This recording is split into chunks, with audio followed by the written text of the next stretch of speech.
అంబేద్కర్ కోనసీమ జిల్లా Gopalapuram TDP senior నాయకుడు కాపు ఉద్యమ నేత ఆకుల రామకృష్ణను కాపు కార్పొరేషన్ చైర్మన్ కొత్తపల్లి సుబ్బారాయుడు మర్యాదపూర్వకంగా కలిశారు. ఈ సందర్భంగా కాపు జేఏసీ నాయకులతో ఆత్మీయ సమావేశం నిర్వహించారు.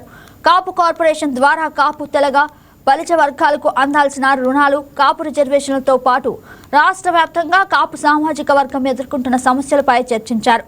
కూటమి ప్రభుత్వం అధికారంలోకి రావడంలో కాపు తెలగ బలిజ వర్గాల పాత్ర ఎంతో ఉందని కొత్తపల్లి సుబ్బారాయుడు అన్నారు.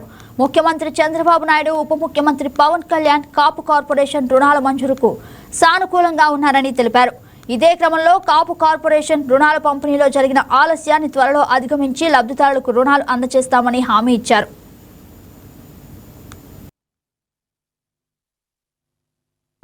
పోటీ చేయడం జరిగింది. 21 అసెంబ్లీ స్థానాలు కూడా భారీ మెజార్టీతో ఇంకా 2 పార్లమెంట్ స్థానాలు పోటీ చేయడం జరిగింది.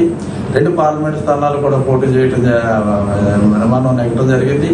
తెలుగుదేశం పార్టీ కూడా మోర్ దాన్ 95% సీట్లన్నీ కూడా తెలుగుదేశం పార్టీ కైవసం చేసుకుంది. బీజేపీ పార్టీ కూడా వారికి ఇచ్చిన స్థానాలు 95% సీట్లు వాళ్ళు కూడా కైవసం 170 స్థానాల్లో కేవలం ఒక 11 స్థానాలు తప్ప మొత్తం స్థానాలన్నీ కూడా మరి మన ఎన్నికల్లో నెగ్గుతున్న విషయాన్ని సందర్భంగా తెలియపడుతున్నా. అంటే ప్రజానీకం అంతా కూడా ముక్త కంఠంతో పనిచేశారు. ముఖ్యంగా మన కోస్టల్ ఆంధ్రాలో కానీ లేకపోతే ఆంధ్రప్రదేశ్లో అటు రాయలసీమలో కానీ వేరే ప్రాంతాల్లో నుండి కాపు తెలగ బలిజ ఒంటరి వలస అందరూ కూడా సంఘటితంగా ఒకే మాటగా ఉండి అందరూ కూడా వన్ సైడ్గా మరి కూటమి ప్రభుత్వానికి పనిచేయడం మూలంగా భారీ మెజార్టీలతో ఎమ్మెల్యేలు, పార్లమెంట్ సభ్యులు నెగ్గడం జరిగింది. భారీ మెజార్టీ 165 స్థానాలతో రాష్ట్ర ప్రభుత్వం ఏర్పడింది. కేంద్రంలో కూడా మరి భారతదేశంలో కూడా ఈ రోజున కూటమి ప్రభుత్వం ఉందంటే మన ఆంధ్ర రాష్ట్రం నుంచి ఉన్నటువంటి పార్లమెంట్ సభ్యులే మరి ప్రధానమైనటువంటి విషయాన్ని కూడా ఈ సందర్భంగా నేను తెలియపడుతున్నా. అటు రాష్ట్రంలో ఇటు దేశంలో కూడా మరి ప్రభుత్వం ఏర్పడటానికి మన కూటమి ఆంధ్ర రాష్ట్రంలో కూటమి ఎంతగానో ఉపయోగపడినటువంటి విషయాన్ని సందర్భంగా తెలియపడుతున్నా. దాంట్లో పవన్ కళ్యాణ్ గారు ప్రధానం పోస్తే అపారమైనటువంటి చంద్రబాబు నాయుడు గారు, అపారమైనటువంటి మోడీ గారు ఒక నాయకత్వంలో ముగ్గురు కలిసి మరి ఘన విజయం సాధించాం. గౌరవనీయులు మాజీ మంత్రివర్యులు, పెద్దలు, కాపు కార్పొరేషన్ చైర్మన్ గారు అయినటువంటి శ్రీ కొత్తపల్లి సుబ్బారాయుడు గారు వారు వెళ్తూ గోపాలపురం గ్రామం ఇచ్చేయడం జరిగింది.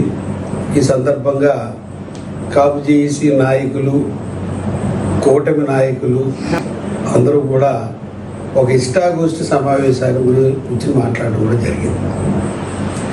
కాపు తెలగ బలిజ ఒంటరి కులాల యొక్క సమస్యల మీద కూడా చర్చించడం కూడా జరిగింది.